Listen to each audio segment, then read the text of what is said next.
we all love the zombie genre. We watched zombie movies constantly. So a couple of buddies, we got together one night and said it would be great. We were working at an MMO company at the time. We said it would be a great idea to make a zombie MMO where you had to survive. You had to figure out how to live every more than that first day. You had to live for the next month or the next year. So we weren't designers, so we put together kind of a non-design sheet. We talked to our boss about it, and they liked the idea, but we weren't able to make it at that company. So we just kept thinking about it. It stuck in the back of our minds. Well, years later, one of those guys that we pitched it to said, "Hey, let's make a zombie game." And of course, we all quit our jobs, and then we hired a real designer, thankfully, come in and design this game all about not just about the minute-to-minute saving your skin, but also you've got a group of people who are relying on you to figure out how to live for the next month. Okay. So I was essentially going to be scavenging for food, tools, little pieces, accessories to make things. Like I can create objects and... You are going to be scavenging for food, for materials to help build facilities at your base, which I'll get into in a little bit. You're going to be finding fuel for generators, for generators and for making explosives and Molotov cocktails and things like that. Okay.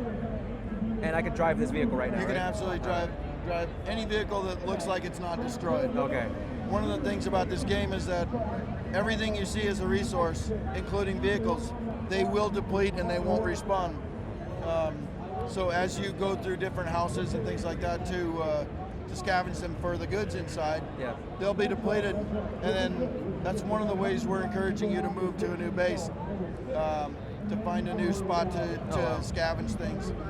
But when you're at your base, you'll also have the option to start up a garden. So you're less reliant on going out and putting yourself in danger for the people at your base.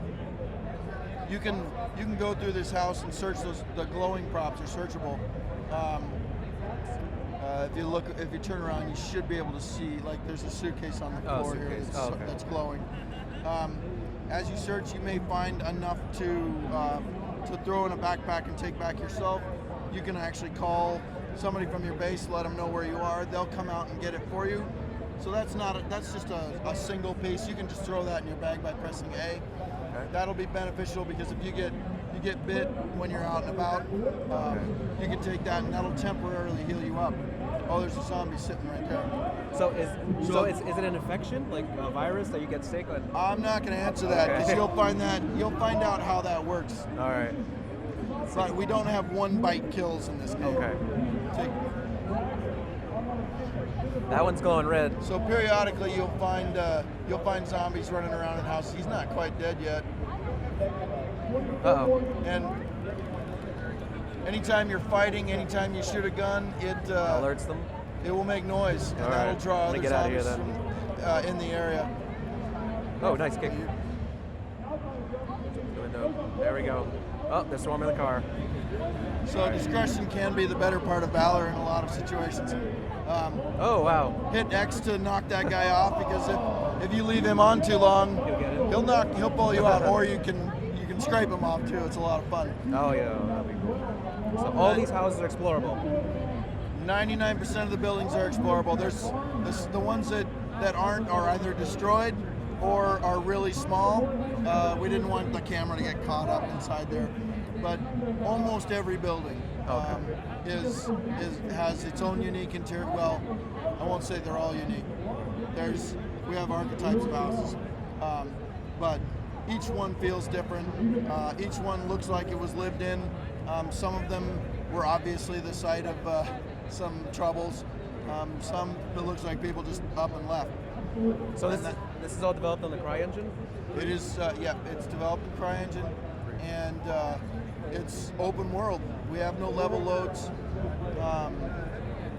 Oh look, that's good. That was one of the big struggles we've had is getting all that stuff to work. But as you can see, it's working. Let's get in there. Each one of these buildings can also be set up as an outpost. Once you clear it out, you can say, this is a good place that people can come and resupply at outposts. The detractor is it's going to take somebody from your base to come man it, so they're not doing a job back at your base. So it's a give and take.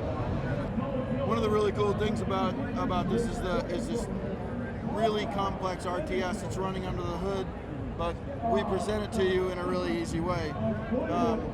A lot of the things like maintaining or tracking the mental health of the people back at your base. Because in zombie canon, it's never about what the zombies do right. Yeah. It's always about how some guy goes crazy and leaves the back door open. The humans are the real enemy, yeah. So we've spent a lot of time trying to get a system that works and feels good and does zombie canon justice. A lot of homages to our favorite zombie guys here too. So would I press D-pad for a snack? What's that? A snack? D-pad? Oh. Yes. So okay. D-pad to the left or right will go through your quick menu. So we'll get you. Oh, we're down to just medicine. To use the quick menu, you do the right button. So now that you're injured and you took medicine, that's going to temporarily get your health back up. But eventually, you're going to have to switch characters because you'll get tired or injured. You need to go back to your base, or you can actually switch characters now if you've made friends at your base. Okay. It's one of the things about we have permanent character death. I was gonna ask you about that. Like human enemies, are we gonna see a couple of those? There are no human enemies that you are in contact directly with. Okay. One of the philosophies was that we really just wanted to concentrate on the survival and not the adversarial aspect of the apocalypse. Absolutely, that would be more realistic right now. There was some AI limitations. We wanted to have a lot of variety in how our zombies worked and acted, because we also have some special zombies that act completely differently and require you to deal with them differently. We sacrificed the adversarial human NPCs for stuff like that. Oh, so enemy types. Let's see here. So it seems like a very ambitious release. I'm wondering, was Xbox Live Arcade the original target platform? The console was the original target platform. Microsoft asked us to do an Xbox Live Arcade release. Okay. And we were totally for it. We wanted to make something that had never been seen. The scale in this game is gigantic compared to other live arcade titles that you'd see, and it's not far off from something like a GTA that you'd see. When does the game start off? Is there like a branching story, or is it like survival day one and survival until you're done? Our tutorial starts off in a mountain resort area. It's a little bit slower. It gets you into the combat and things like that. And it's 2 weeks after the apocalypse has happened. Okay. So society has had a chance to crumble a little bit. Groups of survivors have had a chance to coalesce, and you'll periodically find groups of NPCs around the world who will ask you for help or ask for trade.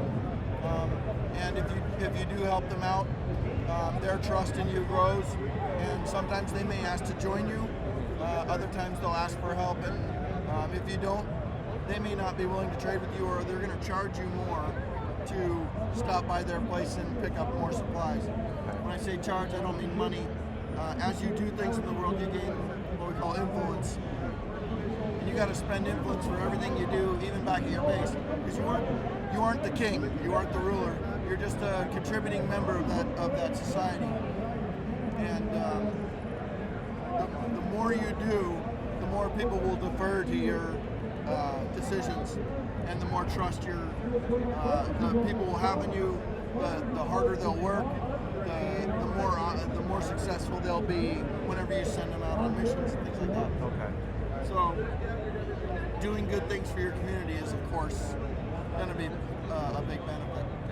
when this game was originally announced, it was called Class 3, like a working title, and then there was also Class 4. Can you tell us a little bit about Class 4? Is that still planned, or?